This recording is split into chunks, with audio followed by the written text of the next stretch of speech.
Thanks for tuning in to Arirang News. I'm Devin Whiting in Seoul.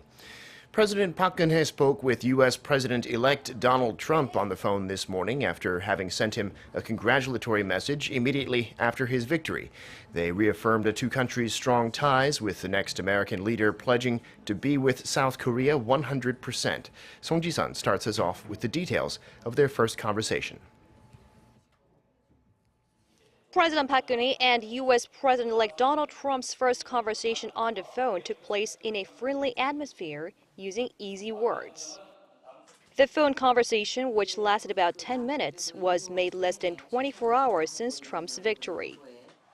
Saying that the ROK-U.S. alliance has contributed to building peace and prosperity in the Asia-Pacific region, President Park expressed hope for a stronger alliance and for the U.S. to exert a stronger leadership in making a peaceful and prosperous world.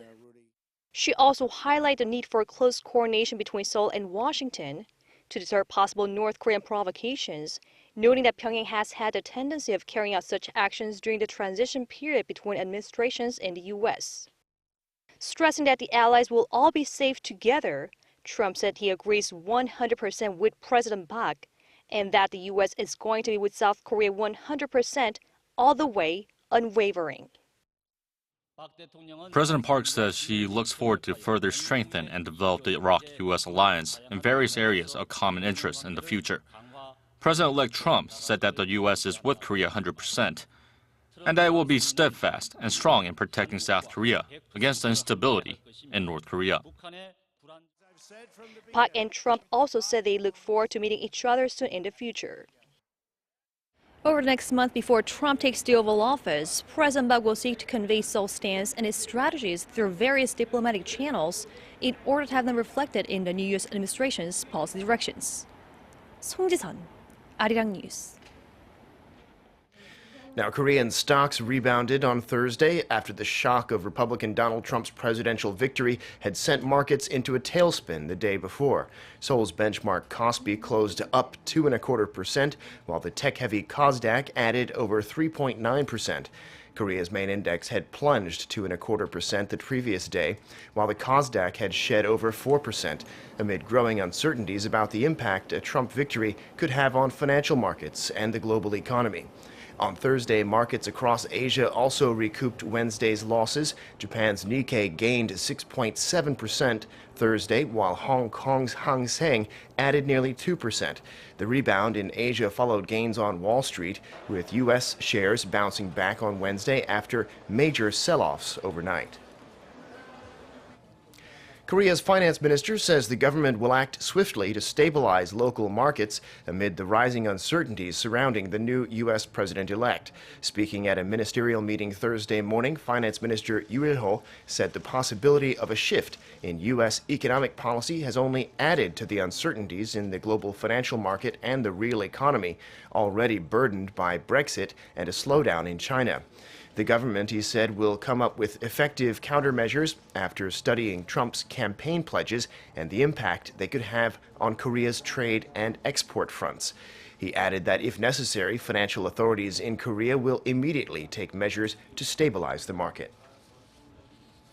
Now, turning to local politics, Korea's opposition parties are standing firm on their rejection of President Park Geun-hye's request that they recommend a candidate to become prime minister, saying the president needs to first clarify the scope of authority that would be given to the new PM. They're demanding that she clarify how much power she would be willing to give to the new prime minister, that she quit the Saenuri party, and that she immediately submit to a prosecutorial and independent counsel investigation. But the ruling Saenuri party is saying that the Constitution rules out a president handing over her powers, and they urge the opposition parties to move forward with selecting a prime minister candidate. The presidential office of Cheongwade has also urged the opposition bloc to do the same to avoid a vacuum in state affairs. As the investigation into the abuse of power scandal expands, prosecutors are set to question the heads of 7 conglomerates who are known to have met one-on-one with President Park Geun-hye last year. Our Kim Hae-sung reports. Prosecutors are planning to question 7 leaders of the nation's major conglomerates who held closed-door talks with President Park Geun-hye last July.